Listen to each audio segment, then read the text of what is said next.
ওং নমো ভগবতে বাসুদেবায়। ওং নমো ভগবতে বাসুদেবায়। ওং নমো ভগবতে বাসুদেবায়। ইন্দিরা একাদশীর উপবাস। 31শে ভাদ্র 17ই সেপ্টেম্বর বুধবার কৃষ্ণ একাদশী অর্থাৎ ইন্দিরা একাদশীর উপবাস। পারণ পরদিন ভোর 5টা 37 থেকে সকাল 9টা 28 মধ্যে পয়লা আশ্বিন 18ই সেপ্টেম্বর বৃহস্পতিবার ইন্দিরা একাদশীর মাহাত্ম্য। মহারাজ যুধিষ্ঠির বললেন, হে মধুসূদন, আশ্বিন মাসের কৃষ্ণপক্ষিয়া একাদশীর কি নাম তা কৃপা করে বলুন। শ্রীকৃষ্ণ বললেন, হে রাজন, আশ্বিন মাসের একাদশী ইন্দিরা নামে পরিচিত।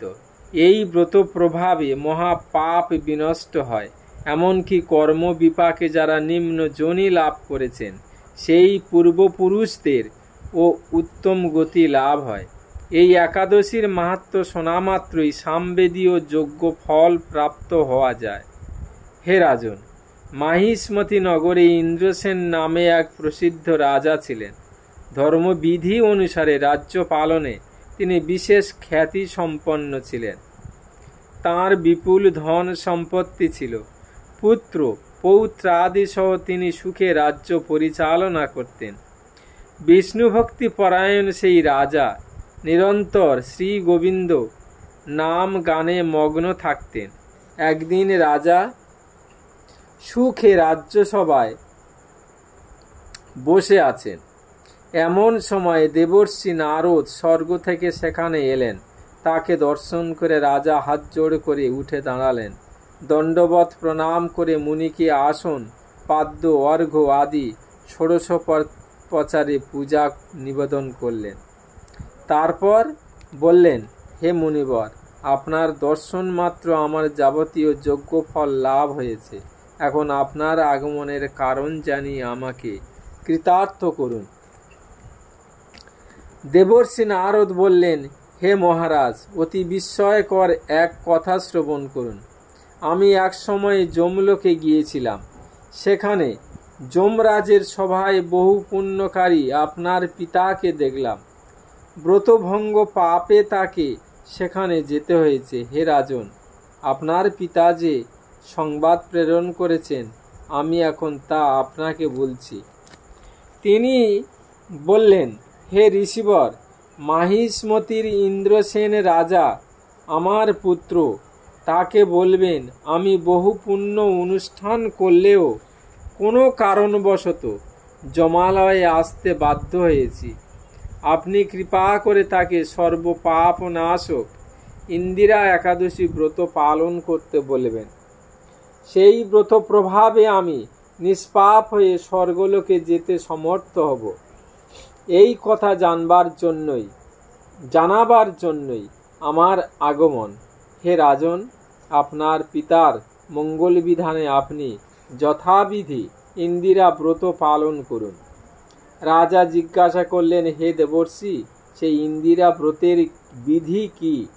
কোন তিথি বা কোন পক্ষে এই একাদশী ব্রত করা কর্তব্য তা কৃপা করে আমাকে বলুন। দেবর্ষি উত্তর দিলেন, হে মহারাজ, আশ্বিন মাসের কৃষ্ণপক্ষে দশমীর দিন শ্রদ্ধা সহকারে প্রাতঃ স্নান করবেন। মধ্যাহ্নে ভক্তি ভাবাপন্ন হয়ে পুনরায় স্নান করবেন এবং রাত্রিকালে ভূমিতে শয়ন করবেন। পরদিন একাদশীতে প্রাতঃকৃত্যাদি সমাপন করে নিরাহারে থাকবেন। ব্রতের নিয়মাবলী দৃঢ়ভাবে পালন করবেন। হে পুণ্ডরীকাক্ষ, হে অচ্যুত, এ শরণাগতের প্রতি কৃপা করুন। এভাবে শ্রদ্ধা সহকারে শালগ্রাম পূজা করে পিতার উদ্দেশ্যে ব্রতের ফল অর্পণ করবেন। দ্বাদশীর দিন সকালে ভক্তি ভরে শ্রী গোবিন্দের পূজা করে ব্রাহ্মণ ভোজন করিয়ে অবশেষে নিজে মহাপ্রসাদ গ্রহণ করবেন।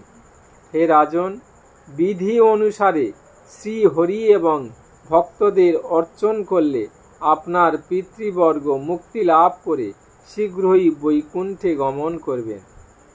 রাজাকে এই উপদেশ দিয়ে দেবর্ষি নারদ প্রস্থান করলেন। রাজা ইন্দ্রসেন মুনিবরের উপদেশ অনুসারে পুত্র পরিজন সহ ভক্তি সহকারে এই ইন্দিরাবতের অনুষ্ঠান করলেন। তখন দেবলোক থেকে পুষ্প বৃষ্টি হতে লাগল এবং তার পিতাও বিষ্ণুলোকে গমন করলেন।